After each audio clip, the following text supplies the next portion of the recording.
అమ్మ కడుపులో నుండి అందమైన జీవితాన్ని పులికేకతో ఒడిసి పట్టుకున్న ప్రతి బిడ్డ ఓ విజేత. చిక్కిన ప్రతి వస్తువును పిడికిళ్లతో ఒడిసి పట్టుకునే ప్రతి చిన్నారి అవకాశాల్ని అందిపుచ్చుకోవడం అలవర్చుకున్న అద్భుత విజేత. అయితే ఇది ఎవరు, ఎవరికి, ఎలా నేర్పారు? కాలంతో పోటీ పడటం, వెల్లికిలా పడుకోవడం నుండి బోర్లా పడటం, తప్పటడుగులు వేస్తూ ముందుకు సాగడం, ప్రతి అడుగు ఆలంబనగా విశాల విశ్వాన్ని జయించేందుకు ముందుకు పరిగెడతాడు, విజయాలు సాధిస్తూనే ఉంటాడు. స్వాగతం, సుస్వాగతం. విత్తరంగ విజేతలకు, ఆర్థిక రంగ పద్మభూషణ్లకు హార్దిక స్వాగతం. నేటి మన విజేత ఒక ప్రముఖ ఆర్థికవేత్త. రూపాయి రూపాన్ని, అవసరాల విశ్వరూపాన్ని ప్రణాళికా చట్రంలో బిగించగల రూపీ శిల్పి. యావత్ భారతాన్ని కలియ తిరిగి స్థితిగతుల్ని సందర్శించి, పరిశీలించి, విశ్లేషించిన గొప్ప మేధావి. ప్రణాళికా ప్రక్రియ, అభివృద్ధి వ్యూహరచన, విధాన రూపకల్పనలతో 40 ఏళ్ల అనుబంధం ఉన్న సిరిసిల్ల బిడ్డడు, కరీంనగర్ పుత్రుడు, వీర తెలంగాణ జాతికి అందించిన ఆణిముత్యం Padma Bhushan Shri Chennamaneni Hanumantha Rao, the famous economist of this fabulous country. Shri Chennamaneni Hanumantha Rao గారు 1929 మే 15వ తేదీన కరీంనగర్ జిల్లా సిరిసిల్ల తాలూకా మారుపాక గ్రామంలో శ్రీమతి చెన్నమనేని చంద్రమ్మ, శ్రీనివాసరావు దంపతులకు 4 అన్నదమ్ములు, 8 మంది అక్కచెల్లెల కుటుంబంలో 6వ వారిగా జన్మించారు. వీరి ప్రాథమిక విద్య మారుపాకలోను, హైస్కూల్ విద్యాభ్యాసం కరీంనగర్లోను, కాలేజీ విద్య నిజాం కళాశాలలోనూ జరిగింది. 1957లో అర్థశాస్త్రంలో ఎంఏ పట్టాను ఉస్మానియా విశ్వవిద్యాలయం నుండి పొందారు. 1962లో ఢిల్లీ విశ్వవిద్యాలయం నుండి డాక్టరేట్ పట్టాను పొందారు. చికాగో విశ్వవిద్యాలయంలో పోస్ట్ డాక్టోరల్ ఫెలోగా 1966-67లో పనిచేశారు. Institute of economic growth Delhi యూనివర్సిటీలో ఫెలోగా పనిచేశారు. కొంతకాలం ఇదే సంస్థకు 1976 నుండి 80 వరకు డైరెక్టర్గా వ్యవహరించారు. శ్రీ హనుమంతరావు గారు భారత ప్రభుత్వ ఆధ్వర్యంలోని అనేక విధాన నిర్ణాయక సంఘాల్లో పనిచేశారు. 7వ, 8వ విత్త సంఘం సభ్యులుగా 82-86 మధ్య, ప్రణాళికా సంఘం సభ్యులుగా 83-85 మధ్య, ప్రధానమంత్రి ఆర్థిక సలహా మండలి సభ్యులుగా, జాతీయ గ్రామీణ శ్రామికుల కమిషన్ చైర్మన్గా, drought prone area programme, desert development programme సాంకేతిక మండలి చైర్మన్గా, అంతర్జాతీయ వ్యవసాయ పరిశోధనకి సంబంధించిన సాంకేతిక మండలి సభ్యులుగా, ఎరువుల ధరల విధానంపై సమీక్షా కమిటీ చైర్మన్గా, reserve bank of India board of directors సభ్యులుగా విశిష్ట సేవలందించారు. వీరు వ్యవసాయ అర్థశాస్త్రం, గ్రామీణ పేదరికం, పర్యావరణం, ఆర్థిక సంస్కరణలు, అభివృద్ధి అంశాలపై 100కి పైగా పరిశోధనా పత్రాలు, పుస్తకాలను ప్రచురించారు. దేశానికి తెలంగాణ అందించిన విశిష్టమైన ఆర్థికవేత్త శ్రీ సిహెచ్ హనుమంతరావు గారు అనేక పురస్కారాలు అందుకున్నారు. 1998లో ఖమ్మంపాటి సత్యనారాయణ అవార్డు, 95లో ఫైనాన్షియల్ ఎక్స్ప్రెస్ అవార్డు, 91లో శ్రీకృష్ణదేవరాయ, 98లో కాకతీయ విశ్వవిద్యాలయాల నుండి గౌరవ డాక్టరేట్లను పొందారు. 2000 సంవత్సరంలో తెలుగు ఆత్మ గౌరవ పురస్కారం వారు అందుకున్న అవార్డులలో కొన్ని. అన్నిటికంటే అత్యుత్తమంగా, ప్రతిష్టాత్మకంగా 2004 సంవత్సరంలో భారత రాష్ట్రపతి నుండి పద్మభూషణ్ అవార్డు అందుకున్నారు. ప్రస్తుతం హైదరాబాద్లోని centre for economic and social స్టడీస్లో, న్యూఢిల్లీలోని ఇన్స్టిట్యూట్ ఆఫ్ ఎకనామిక్ గ్రోత్లో ఆనరీ ప్రొఫెసర్గా పనిచేస్తున్నారు. జాతీయ సలహా మండలి సభ్యులుగా పనిచేశారు. అనేక దేశాలు పర్యటించారు. ఎన్నో సెమినార్లలో పత్రాలు సమర్పించారు. ప్రణాళికలకు పట్టుకొమ్మగా, ఆర్థిక శాస్త్రానికి ఆది గురువుగా వెలుగొందుతున్న మహా ప్రణాళికావేత్త పద్మభూషణ్ చెన్నమనేని హనుమంతరావు గారితో వేద్దాం ఆర్థికంగా 10 అడుగులు. హనుమంతరావు గారు, మా విజేత కార్యక్రమానికి స్వాగతం. మీ గురించి తెలుసుకున్నప్పుడు తెలంగాణలో వెనుకబడిన ప్రాంతంలో ఒక రాజకీయ నేపథ్యం కలిగిన కుటుంబంలో జన్మించిన మీరు ఈ ఆర్థిక శాస్త్రం చదవడానికి కారణం ఏంటి? నేను ఆర్థిక శాస్త్రం చదవడానికి కారణం 1955లో నిజాం కాలేజీలో ఉన్నప్పుడు అప్పుడు సబ్జెక్టు చూజ్ చేయాల్సి ఉండింది. ఆ కాలంలో ఎకనామిక్స్ కొంచెం విలువ వచ్చేసింది. 1940s కంటే, 40వ దశకం కంటే 50 ప్రాంతాల్లో ఎకనామిక్స్కి వాల్యూ వచ్చేసింది. చాలామంది స్నేహితులు నాకు చెప్పారు, ఎకనామిక్స్ ఫ్యూచర్ ఉంటుంది, ఇంగ్లీష్ లిటరేచర్ కంటే, పొలిటికల్ సైన్స్ కంటే కూడా ఎకనామిక్స్ తీసుకుంటే బాగుంటుందని సలహా ఇచ్చారు. అందువల్ల ఎకనామిక్స్ తీసుకున్నాను BA. అంటే అంతకంటే మీరు ఎకనామిక్స్ చదవటానికి మీ కుటుంబ నేపథ్యం కానీ లేకపోతే మిమ్మల్ని ఇన్స్పైర్ చేసిన వ్యక్తులు కానీ ఎవరన్నా ఉన్నారా? ఎకనామిక్స్ తీసుకున్న తర్వాత ఎంఏ ఎకనామిక్స్ కూడా అయిపోయిన తర్వాత పిహెచ్డి చేయడం కొరకు, తర్వాత హైయర్ స్టడీస్ ఎకనామిక్స్లో చేయడం కొరకు తప్పకుండా ఇన్స్పిరేషన్ దొరికింది నాకు. ప్రొఫెసర్ వికేఆర్ రావు గారు అని ఉండేవారు కదా, ఢిల్లీ స్కూల్ ఆఫ్ ఎకనామిక్స్ యొక్క డైరెక్టర్, వైస్ ఛాన్సలరు. తర్వాత మా గురువు ఉస్మానియా యూనివర్సిటీలో ఏఎం ఖుస్రో అని ఉండేవారు, వారు కూడా ఢిల్లీ స్కూల్ ఆఫ్ ఎకనామిక్స్లో ప్రొఫెసర్ అయిపోయారు. వీళ్ళిద్దరి యొక్క ఎంకరేజ్మెంట్తో నేను ఢిల్లీ వెళ్ళి పిహెచ్డి చేశాను. అంటే మీ కుటుంబ నేపథ్యాన్ని ఒకసారి చూసుకుంటే చాలా వామపక్ష భావాలతో మీరు పెరిగినట్లుగా కనపడుతుంది. ఆ వామపక్ష భావాలు మీరు ఆర్థిక రంగంలోకి రావడానికి ఏమన్నా కారణమయ్యాయా? కొంతవరకు, కానీ ఆర్థిక రంగంలో రావడం కంటే ఎక్కువ ఆర్థిక రంగంలో వచ్చిన తర్వాత ఎలాంటి సబ్జెక్ట్ తీసుకోవాలి, ఎలాంటి విశ్లేషణ చేయాలి అనేటువంటి విషయంలో తప్పకుండా నాకు ఉన్నటువంటి స్టూడెంట్ డేస్లో ఉన్నటువంటి ఇన్ఫ్లుయెన్సెస్, లెఫ్టిస్ట్ ఇన్ఫ్లుయెన్సెస్ చాలా పనిచేశాయండి. అంటే తర్వాత మీ కెరీర్లో ఏమైనా ఉపయోగపడ్డాయంటే, ప్రభావం చూపించాయంటారా? తప్పకుండా. ఎందుకంటే ఎకనామిక్స్ రీసెర్చ్లో మనం ఏ సబ్జెక్ట్ తీసుకుంటాము, దేనిపైన విశ్లేషణ చేస్తామనేది ముఖ్యమైనటువంటి విషయం కదా. తర్వాత ఇవన్నీ మనం గుర్తులు పెట్టుకుంటాం. దేశాభివృద్ధి, ఆర్థికాభివృద్ధి అంటే పేద అభివృద్ధి కూడా అందులో ఉండాలి కదా. తర్వాత వెనుకబడ్డ ప్రదేశాల యొక్క అభివృద్ధి కూడా అందులో ఉండాలి కదా. ఇవన్నీ కూడాను స్టూడెంట్ డేస్ నుండి ఈ వామపక్ష ఉద్యమంలో పార్టిసిపేట్ చేసినందువల్ల వచ్చినటువంటి యొక్క మార్పులు. అంటే ఇక్కడ ఇంకొక విషయం అండి, నిజాం పరిపాలనలో ఉన్నటువంటి ఆ రోజుల్లో పుట్టి పెరిగిన మీ కుటుంబంలో చాలామంది ఈరోజు రాజకీయాల్లో స్థిరపడ్డారు, రాజకీయ నాయకులుగా ఎదిగారు. మిమ్మల్ని ఎప్పుడూ కూడా రాజకీయాలు ఆకర్షించలేదా? తప్పకుండా ఆకర్షించాయి. ఎందుకంటే నా రాజకీయ పార్టిసిపేషన్ అనేది స్టూడెంట్ డేస్లోనే జరిగిపోయింది. 1945 నుండి 1957 వరకు 12 సంవత్సరాలు నేను విద్యార్థిగా ఉన్నప్పుడే విద్యార్థి ఉద్యమంలోనే లెఫ్టిస్టు ఆధ్వర్యాన్నే ఉద్యమం ఉండేది. అప్పుడు 12 సంవత్సరాలు దాదాపు నేను స్టూడెంట్ ఫెడరేషన్ వర్కర్గా, హోల్ టైం వర్కర్గానే పనిచేసేవాడిని. అప్పుడు రాజకీయాలతో చాలా సన్నిహితంగా సంబంధం ఉండేది. అయితే 1955-56 వచ్చేసరికి నేను ఇదివరకు చెప్పినట్లు ఈ కొత్త ఇన్ఫ్లుయెన్సెస్ ముందుకు వచ్చాయి. మొత్తం దేశంలో ఆర్థిక అభివృద్ధి ఒక హై అబ్జెక్టివ్గా ఎజెండాలో రావడము, తర్వాత ప్లానింగ్ కమిషను, ఈ పంచవర్ష ప్రణాళికలు రావడం. కాబట్టి ఎకనామిక్స్ కొరకు ఎకనామిక్ డెవలప్మెంట్ అంటే ఎకనామిక్స్ చదువుకోవాలి, తర్వాత ఎకనామిక్స్ ద్వారానే మనం దేశానికి సేవ చేయవచ్చు అనేటువంటి అభిప్రాయం నాకు అప్పుడు కలిగింది.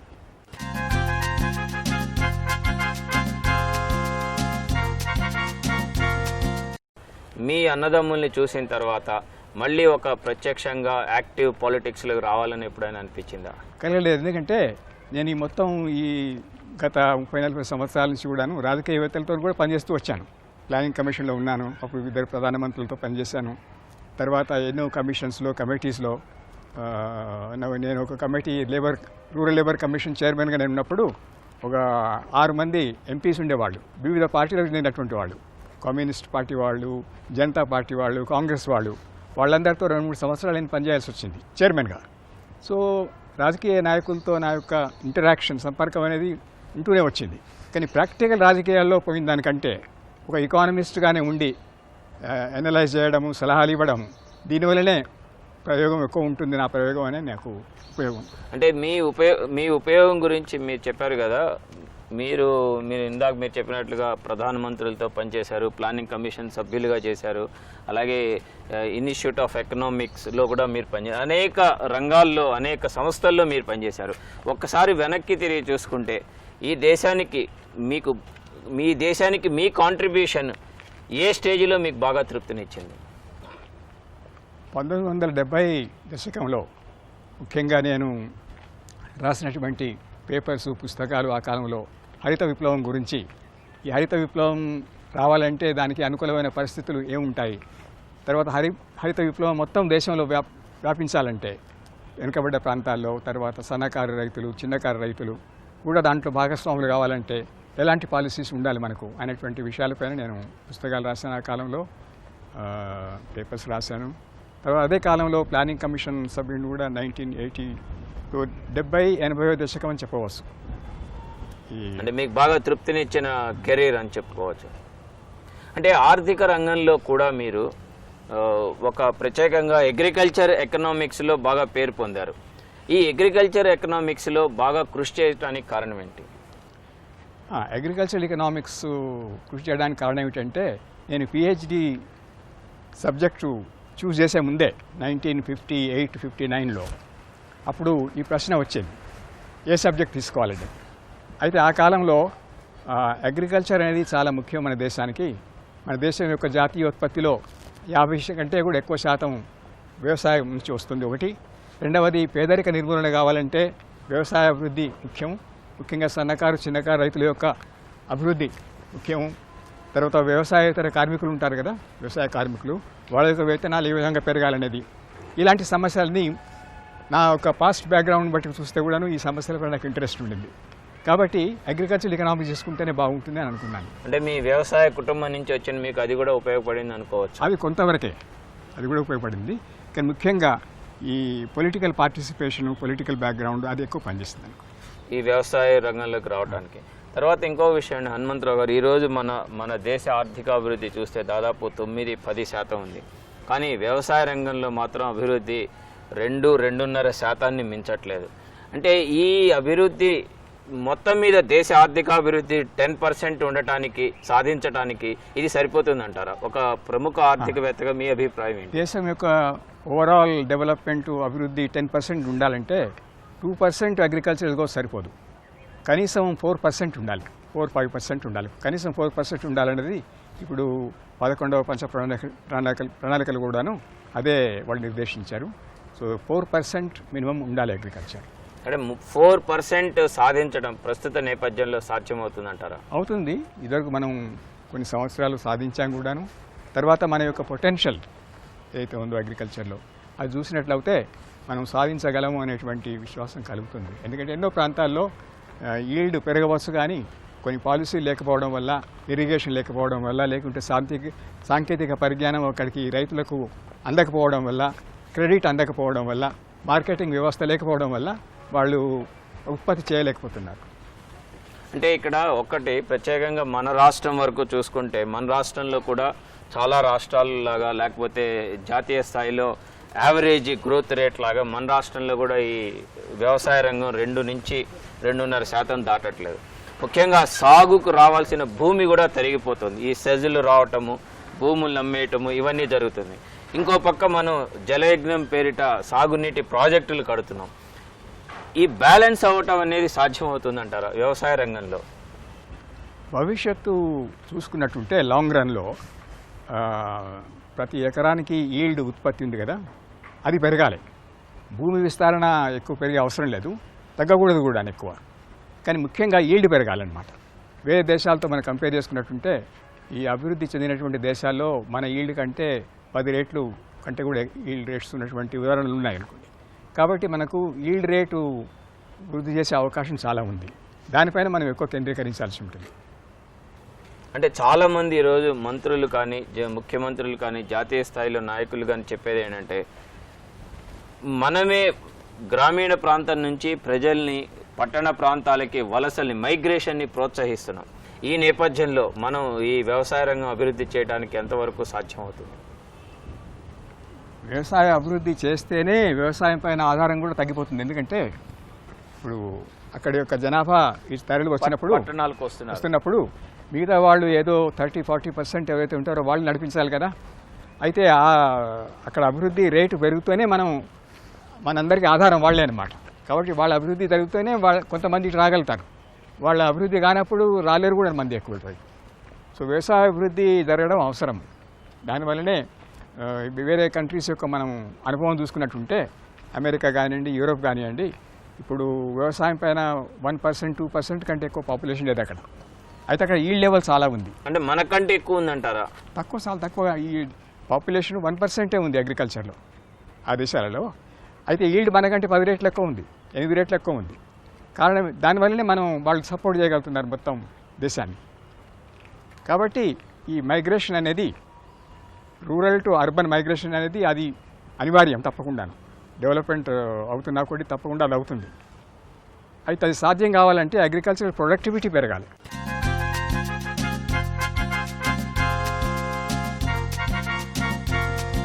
మన రాష్ట్ర ప్రభుత్వం కూడా ఈ ప్రస్తుతం వ్యవసాయ రంగం మీద ఎంతో ఫోకస్ ఎక్కువగా ఉంది. ఈ నేపథ్యంలో మనం ఈ వ్యవసాయ అభివృద్ధి టోటల్ గ్రోత్ రేట్ని అందుకోవడానికి మన రాష్ట్రానికి అంటే ఈ రాష్ట్రానికి చెందిన వ్యక్తిగా మీరు ఎలాంటి సలహాలు సూచనలు ఇస్తారు? మన రాష్ట్రంలో ఇప్పుడు గత కొన్ని సంవత్సరాల్లో మీరు అన్నట్లు వ్యవసాయానికి మనం అటెన్షన్ ఎక్కువ ఇస్తున్నాం. ఇప్పుడు ముఖ్యంగా ఇరిగేషన్కి ఎక్కువ మనం ప్రాధాన్యత ఇచ్చాము. కానీ ఇరిగేషన్ అంటే వ్యవసాయం అంటే కేవలం ఇరిగేషనే కాదు. వ్యవసాయం అంటే అనుబంధ వాటర్తో పాటు టెక్నాలజీ రావాలి, వాటర్తో పాటు ఆ విత్తనాలు సరైన టైంలో అందాలి. తర్వాత ఎన్నో ఇప్పుడు నేను చెప్పినటువంటి ఉన్నాయి కదా, ఎక్స్టెన్షను, తర్వాత క్రెడిట్, ఇవన్నీ కావాలి. వీటిపైన మనం ఎక్కువ శ్రద్ధ వహించాల్సిన అవసరం ఉంటుంది. అంటే ఒకసారి చూసుకుంటే అండి, మన రాష్ట్రంలో వ్యవసాయ రంగానికి అభివృద్ధి చేయటము, ఫోకస్ చేయటమే కాకుండా ప్యారలల్గా అనేక సంక్షోభాలను కూడా ఎదుర్కొంటున్నాం. మీరు చెప్పినట్లుగా విత్తనాలు అందకపోవటం, అందిన విత్తనాలు నాణ్యత లేకపోవటం, అలాగే రైతులు ఆత్మహత్యలు చేసుకోవటం, ఇలాంటి సంక్షోభ పరిస్థితులు. అంటే ఒక రకంగా ఒక పక్క షైనింగ్ చూస్తున్నాం, ఒక పక్క సఫరింగ్ చూస్తున్నాం. ఈ నేపథ్యంలో మనం ఎంతవరకు అభివృద్ధి సాధించగలం? ఈ షైనింగ్తో పాటు డిస్ట్రెస్ కూడాను, అంటే రైతుల యొక్క బాధలు కూడా ఉన్నాయి. అది రెండు కలిసి ఉండడం అనేది బాగుండదు. దానివల్ల వ్యవసాయ అభివృద్ధి కూడా కాజాలదు ద లాంగ్ రన్లో. ముఖ్యంగా రైతుల యొక్క ఆత్మహత్యలు అనే సమస్య గత కొన్ని సంవత్సరాల్లో చాలా ప్రామినెంట్గా వచ్చింది. మన ఆంధ్రప్రదేశ్లోని ఒకటి, తర్వాత మహారాష్ట్రలో, విదర్భలో, వేరే చోట్ల కూడాను. దీనికి ముఖ్యమైన కారణం ఏంటంటే, ఇప్పుడు గత 30-40 సంవత్సరాల కింది కంటే ఇప్పుడు అగ్రికల్చర్ చాలా మటుకు క్యాష్ ఇన్పుట్స్ పైన ఆధారపడి ఉంది. ఏది విత్తనాలు, ఎరువులు, ఎక్స్పెండిచర్ అనేది, ఖర్చు అనేది ప్రతి ఎకరానికి ఎన్నో రేట్లు పెరిగిపోయింది మొదటి కంటే ఎక్కువ. తర్వాత వర్షాలు ఎప్పుడైనా ఫెయిల్ అయిపోయినట్టుంటే దానివల్ల రైతులకు చాలా నష్టం వస్తుంది. కాబట్టి రిస్క్ కూడా పెరిగిపోయింది. ఖర్చులు పెరిగిపోయినాయి, రిస్క్ పెరిగిపోయింది. దీనివల్లనే చిన్న రైతులు, చిన్న సన్నకారు రైతులు దీన్ని భరించలేక వాళ్ళు ఆత్మహత్య చేసుకుంటున్నారు. కాబట్టి వాళ్లకు అనుగుణమైనటువంటి టెక్నాలజీ, ఇప్పుడు 40-50 సంవత్సరాల క్రితం నేను పిహెచ్డీ చేసినప్పుడు అనంతపూర్ లాంటి ప్రాంతంలో ఈ ఒకే క్రాప్ కాదు, 15-16 క్రాప్స్ చేసేది వాళ్ళు. ఏది పత్తి, జొన్న, వేరుశనగ, ఎన్నెన్నో రకాలైన పంటలు చేసేది. కొన్ని ఫెయిల్ అయినప్పటికీ కొన్ని సక్సెస్ అయ్యేది ఆ కాలంలో. ఇప్పుడు అదే అనంతపూర్లో మీరు వెళ్ళి చూసినట్టుంటే అందరూ ఒకటే వేరుశనగనే వేస్తుంటారు. అయితే అది ఫెయిల్ అయిపోతే మాత్రం వాళ్ళకి వేరే ఆధారం ఏది ఉండదు. కాబట్టి అగ్రికల్చర్ టెక్నాలజీ అనేది వేరే ఇంకా వేరుశనగని కాకుండా ఇంకా వేరే ఏ పైరులు, ఏ వెజిటబుల్స్ కానీ, హార్టికల్చర్ కానీ ఏం చేయవచ్చు అనేది వాళ్లకు టెక్నాలజీ అందించడం అనేది ముఖ్యం. ఒకటి, మీరు ఈరోజు మన దేశంలోనే ఒక ప్రముఖ ఆర్థికవేత్తగా ఎదిగారు, ఒక సక్సెస్ఫుల్ ఎకనామిస్ట్గా ఉన్న మీ జీవితంలో మీరు ఎప్పుడైనా ఫెయిల్యూర్స్ అనేవి చూసారా? అంటే మీ జీవితంలో, వ్యక్తిగత జీవితం కానీ, ప్రొఫెషనల్ కెరీర్లో కానీ ఫెయిల్యూర్ అనేది ఎదుర్కొన్నారా? ఉంటే ఆ ఫెయిల్యూర్ని మీరు ఎలా ఓవర్కమ్ చేశారు? ఫెయిలియర్ అనేది ప్రొఫెషనల్ జీవితంలో అది వ్యక్తిగతంగా కూడా అనుకోవచ్చు. ఎందుకంటే ప్రొఫెషన్ అనేది వ్యక్తులతో అవుతుంది కదా, అందరు వ్యక్తులతో అవుతుంది. కానీ ఈ వ్యక్తుల యొక్క ఫెయిలియర్ కూడాను ఓసారి ప్రొఫెషనల్ ఫెయిలియర్ వల్ల కూడా వస్తుంది. ఎందుకంటే ప్రొఫెషన్లో కొన్ని సిద్ధాంతాలు ఉంటాయి, కొన్ని నియమాలు ఉంటాయి, కొన్ని టెక్నిక్స్ ఉంటాయి. అవన్నీ పాటించడం వల్ల కూడాను మనం ఇండివిజువల్స్ పైకి వస్తుంటారు. కానీ ఒకవేళ ఏదైనా సిద్ధాంతాల్లో లోపాలు ఉన్నట్టుంటే, సిద్ధాంతం ప్రకారంగా ఏదైనా ఫెయిలియర్ అయినట్టుంటే దానివల్ల ఇండివిజువల్ ఫెయిలియర్ కూడా అయిపోతుంది, కలెక్టివ్ ఫెయిలియర్ కూడా, అంటే ఎకానమీస్ అందరికీ అయిపోతుంది. అయితే నేను చూసింది ఏంటంటే 1990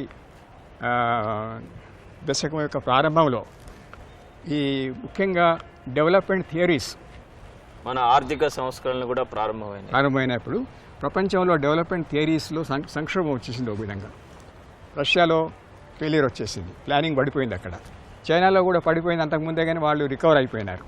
వేరే ఈస్ట్ యూరోపియన్ దేశాల్లో కూడా సంక్షోభం వచ్చేసింది.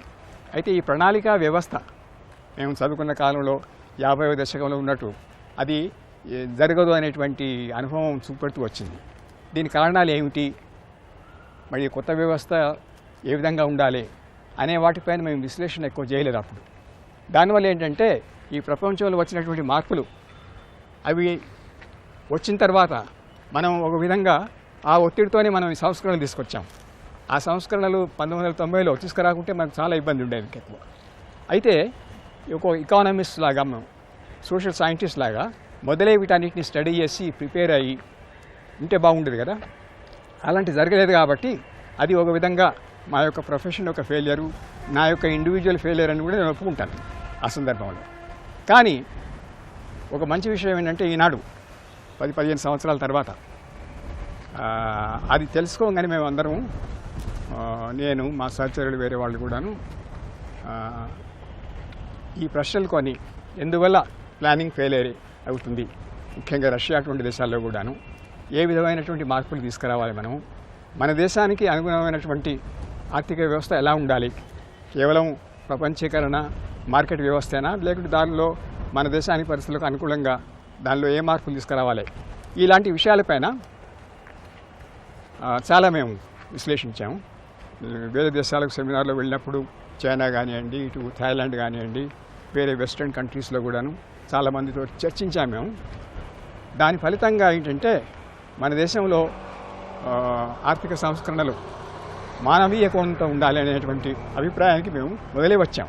ఇప్పుడు ఇది economic reforms with human face అని ఇప్పుడు అంటున్నారు కదా గవర్నమెంట్ వైపు నుండి. అంతకంటే ఎన్నో సంవత్సరాల ముందే మేము ఈ centre for economic and social studies ఈ సంస్థలో, తర్వాత ఇన్స్టిట్యూట్ ఆఫ్ ఎకనామిక్ గ్రోత్ ఢిల్లీలో, మేము అక్కడ కూడా నేను పనిచేశాను కదా, మా యొక్క కలీగ్స్ వీళ్ళందరూ కూడాను ఇది economic reforms with human face మన దేశానికి అవసరం. ఎకనామిక్ రిఫార్మ్స్ అవసరం, కానీ కేవలం మార్కెటైజేషన్ ప్రపంచీకరణ కాదు, దాంతోపాటు దీని యొక్క ఫలితాలు లాభాలు పేద ప్రజలకు సామాన్యులకు జరిగేటువంటి వ్యవస్థ మన దగ్గర ఉండాలనేటువంటి అభిప్రాయానికి మొదలే వచ్చాము. ఈ ఆర్థిక సంస్కరణలో మీరు హ్యూమన్ ఫేస్ అన్నారు, కానీ భారతీయత అనేది కనపడలేదు అని చాలామంది విమర్శకులు అంటూ ఉంటారు. ఇది ఎంతవరకు సమంజసం? భారతీయత అంటే ఇదే భారతదేశం యొక్క పరిస్థితులు, అదే మన దేశ పరిస్థితులకు అనుగుణంగా మార్పులు జరగట్లేదు అంటే మన దేశంలో ప్రణాళికా సందర్భంలో కొన్ని కార్యక్రమాలు మనం చేపట్టినవి అప్పుడు సక్సెస్ఫుల్ కాలేదు, మనం అందులో ఫెయిలియర్ అయ్యాం. ఆ కాలంలోనే మనం ఫెయిల్ అయిపోయాం. ముఖ్యంగా భూ సంస్కరణలు ఒకటి, తర్వాత education and health, primary education primary health, ముఖ్యంగా పేద ప్రజలకు గ్రామీణ ప్రజలకు కావాల్సినటువంటి సౌకర్యాలు, తర్వాత గ్రామీణ ప్రాంతాల్లో వ్యవసాయేతర క్షేత్రాల్లో నాన్ అగ్రికల్చరల్ రూరల్ అక్కడ ఉద్యోగ అవకాశాలు కల్పించడం అనేది, అది ఎప్పుడు సాధ్యం అవుతుందంటే ఇన్ఫ్రాస్ట్రక్చర్ ఉంటే, రోడ్స్ ఉంటే, పవర్ ఉంటే, టెలికమ్యూనికేషన్స్ ఉంటే, ఎడ్యుకేషన్ కూడా ఉంటే సాధ్యమవుతుంది. దాంట్లో కూడా మనం ఫెయిల్ అయిపోయాం. ఇవన్నీ ప్రణాళిక కాలంలో చేయాల్సింది అప్పుడు. కాబట్టి ఎకనామిక్ రిఫార్మ్స్ ముందు, ఆర్థిక సంస్కరణల ముందు మనం ఏ విషయాల్లో ఫెయిల్ అయిపోయామో దానివల్ల మనం ఈ ఆర్థిక సంస్కరణలను ఇంప్లిమెంట్ చేస్తుంటే, మన దేశానికి అన్క్రిటికల్గా చేస్తుంటే లాభాలు పేద ప్రజలకు ఇవి అందవు. తర్వాత ఆర్థికాభివృద్ధి కూడా సరైన క్రమంలో గ్రామీణాభివృద్ధి కాలేదు. కాబట్టి ఈ రెండింటిని కనుక్కోవాల్సి ఉంటుంది. దీని అర్థం ఏమిటంటే ఇప్పుడు మనం ఆంధ్రప్రదేశ్లో చేస్తున్నట్టు ఈ వ్యవసాయానికి ఎక్కువ ప్రాముఖ్యత ఇవ్వడము, ఎడ్యుకేషన్ హెల్త్కు ప్రాముఖ్యత ఎక్కువ ఇవ్వడము, తర్వాత ల్యాండ్ రిఫార్మ్స్ గురించి మనం ఏమీ చేయలేదు. అది ఎంతవరకు సాధ్యమో, ముఖ్యంగా ట్రైబల్ ఏరియాస్లో ల్యాండ్ ఏలియనేషన్ చాలా ఉంది. అక్కడ ట్రైబల్ పాపులేషన్ అందరికంటే ఎక్కువ పేదరికం అక్కడే ఉంది. సో ఈ ల్యాండ్ రిఫార్మ్స్ ముఖ్యంగా. తర్వాత ఇది డీసెంట్రలైజేషన్, వికేంద్రీకరణ. ఇప్పుడు ఇన్ని ప్రోగ్రామ్స్ మనం చేస్తున్నాం పేద ప్రజల కొరకని, ఇప్పుడు ఆంధ్రప్రదేశ్లో కూడా చేస్తున్నాం. కానీ ఇదంతా ఇంప్లిమెంట్ చేసేవాళ్ళు ఎవరు? బ్యూరోక్రాట్స్, పైనుండి పోయేవాళ్ళు, మంత్రులు, వీళ్ళు. కానీ దీంట్లో ఎన్నో లీకేజెస్ ఉంటాయి, ఎన్నో పొరపాట్లు ఉంటాయి. ఆ ప్రోగ్రాంలు కూడాను వాటిని ఫార్ములేట్ చేయడంలో ఎన్నో తప్పిదాలు ఉంటాయి.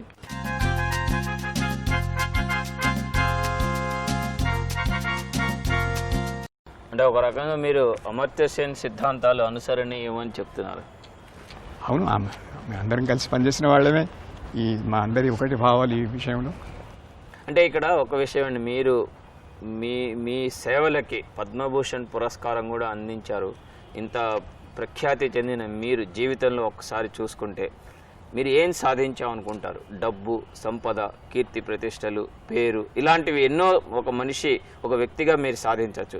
వీటిలో మీ ప్రియారిటీ దేనికి ఇస్తారు? ఏదైతే సాధించాలని నేను అనుకున్నానో వాటిని కొంతవరకు సాధించాలనేటువంటి సాటిస్ఫాక్షన్ ఉంది. డబ్బు కావాలని ఎప్పుడు నేను అనుకోలేదు, పేరు కావాలని కూడా అనుకోలేదు. కానీ అవసరం ఉన్నంత మనకు డబ్బు ఆ, జీవితానికి సబ్సిస్టెన్స్కు అవసరమైనంత దొరికిందనుకోండి. తర్వాత పేరు ఏదో అది మీకు తెలుసు ఏదో వచ్చినా రాకుండా కానీ నేను కావాలని అయితే అనుకున్నాను, చేయాలని అయితే అనుకున్నాను, ఏది నా యొక్క విశ్లేషణ ద్వారా, రీసెర్చ్ ద్వారా ఇది మన దేశానికి, కామన్ మ్యాన్కు ఉపయోగపడేటువంటి పందాలో పాలసీలు నిరూపించడం కానీ, దాని యొక్క రికమెండేషన్స్ ఇవ్వడం కానీ అది నేను చేయగలిగాను. పూర్తిగా చేసిన తృప్తి మీకు ఉందంటారా? నాకు సాధ్యమైనంత చేశాను. మీరు ఆర్థిక శాస్త్రం గురించి, ఆర్థిక సంబంధమైన విషయాల గురించి ఎన్నో మాకు తెలియజేశారు. అలాగే ఈరోజు మన దేశం సాధిస్తున్న ఈ జీడిపి రేట్ అనేది ఉన్నది, ఇది శాశ్వతమా అశాశ్వతం? అంటే దీన్ని మనం కొనసాగించగలమా? దీన్ని మనం కొనసాగించగలం అనుకుంటున్నాను. ఎందుకంటే జీడిపి గ్రోత్ ఎప్పుడవుతుంది? ఇన్వెస్ట్మెంట్ పెరిగితే జీడిపి గ్రోత్ ఎక్కువ అవుతుంది. ఇన్వెస్ట్మెంట్ కావాలంటే సేవింగ్ కావాలి, మన దేశం సేవింగ్. అయితే మన గణాంకాల ప్రకారం ఏంటంటే ఈ జీడిపి గ్రోత్ యొక్క కారణం, ఇది రావడానికి కారణం ఏంటంటే మన దేశంలోనే సేవింగ్ రేట్ పెరిగింది, తర్వాత ఇన్వెస్ట్మెంట్ రేట్ కూడా పెరిగిందనమాట. ఇది మన దేశంలో ఒక కొత్త విషయం ఏం కాదు, వేరే దేశాల అనుభవం కూడా, చైనా అనుభవం, వేరే ఎన్నో దేశాల అనుభవం కూడా అది చెప్తుంది. దీన్ని బట్టి చూస్తే ఏంటంటే మన సేవింగ్ ఇన్వెస్ట్మెంట్ రేట్ ఇంకా పెరిగే అవకాశాలు ఉన్నాయి. అలాంటప్పుడు గ్రోత్ రేట్ కూడాను ఎంతో కాలం పెరిగే అవకాశం ఉంటుంది. తర్వాత ఇదివరకు నేను చెప్పినట్లు డీసెంట్రలైజేషన్, వికేంద్రీకరణ, అది అంటూ వచ్చాం మనం రాజీవ్ గాంధీ కాలం నుండి అంటూ వచ్చాము. అంటే పూర్తిగా చేయలేదంటారా? రాజీవ్ గాంధీ పేరు మనం ఎన్నో ప్రోగ్రామ్స్ పెడుతున్నాం, కానీ ఆయన చెప్పినటువంటి ముఖ్యమైనటువంటి సూత్రం వికేంద్రీకరణ. ఆయన యొక్క ముఖ్యమైన కాంట్రిబ్యూషన్స్ రెండు, ఒకటి వికేంద్రీకరణ గురించి, రెండవది ఇన్ఫర్మేషన్ టెక్నాలజీ గురించి. ఇన్ఫర్మేషన్ టెక్నాలజీ వచ్చేసింది, వికేంద్రీకరణ మనం ప్రారంభించాం, దాని గురించి ఎక్కువ మాట్లాడుతుంటాం, కానీ ఏమాత్రం దాన్ని ఇంప్లిమెంట్ చేయడం లేదు. మనం అంతా పైనుండి చేయాలని మన రాజకీయవేత్తలు, బ్యూరోక్రాట్స్ అంతా పైనుండి చేస్తుంటారు. సో వికేంద్రీకరణ కూడా అవసరం. ఇవన్నీ జరిగినట్టుంటే ఆర్థికాభివృద్ధి కూడా మనం సస్టైన్ చేయవచ్చు. దాంతోపాటు ముఖ్యంగా మొత్తం దేశం బలోపేతం కావచ్చు, అంటే ప్రజలు. సో ఈరోజు మా విజేత కార్యక్రమంలో పాల్గొని మీ అమూల్యమైన అభిప్రాయాలు తెలియజేసినందుకు దూరదర్శన్ తరఫున థ్యాంక్ యూ వెరీ మచ్. చాలా సంతోషం.